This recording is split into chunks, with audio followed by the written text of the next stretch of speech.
become accustomed to the taste of salt, of sugar, of lots of fat, we will be attracted to those sorts of foods. If we're on a limited budget, if we don't really have great cooking skills, and what's available to us when time is precious, if we're running into a canteen and all there is fried food and confectionery, the chances are we're not going to take time to try and find a fruit and veg van. If we start with the on-the-go breakfast, we've got a cup of coffee there, give us some caffeine to just get us awake in the first place. And then the sorts of ready-wrapped grab items that you'll see outside a train station or in a bus station, so flapjack, muffins, basically wrapped up sugar and fat and very little else. Whole grain cereal with fresh berries and a glass of fruit juice takes you about a minute and a half to eat that before you leave the door.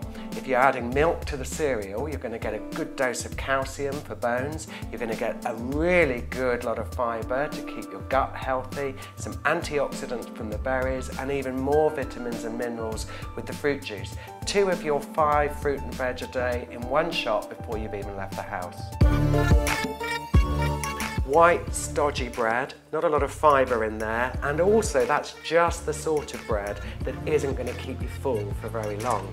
Inside we have got lots of protein, we've got some bacon, some chicken, lots of dressing, masses of salt, accompanied with our old British favourite, the crisps. In this meal alone, probably enough salt to reach your recommended intake of 6 grams a day. In a can of regular pop, about 5 to 7 teaspoons of sugar. What we have got though, if you want a sandwich, is choose some grainy bread. This is one we've made ourselves. Use a low-fat mayo, that will still make it taste great. Put some chicken in there and a good healthy portion of salad to count towards more of your 5 a day. Nothing better than water. Soup, often forgotten about and thought of as only something for the winter. A great way of getting your vegetables in there. And of course, if you want something sweet afterwards, an apple a day really does keep the doctor away. What we often go and grab is a ready meal. If we look at this, it tells you how little nutrition there is in there really. No colours at all, very bland, lots of fat, lots of salt, a very creamy sauce. Really just not a great way that's going to set you up for the evening.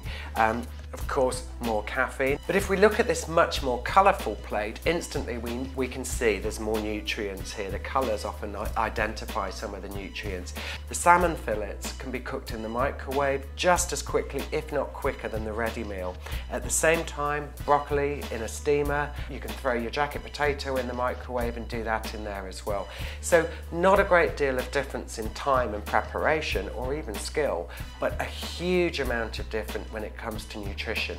Lots of fibre, lots of vitamins in the potato, folate, iron in the broccoli, the greens telling you that. Lots of good omega-3s from the salmon. Top this off with a yogurt, there's nothing wrong with that. And again, top up the hydration levels with some water and you're set. There's no such thing as good and bad foods. It's good and bad diets that cause us to be overweight or obese.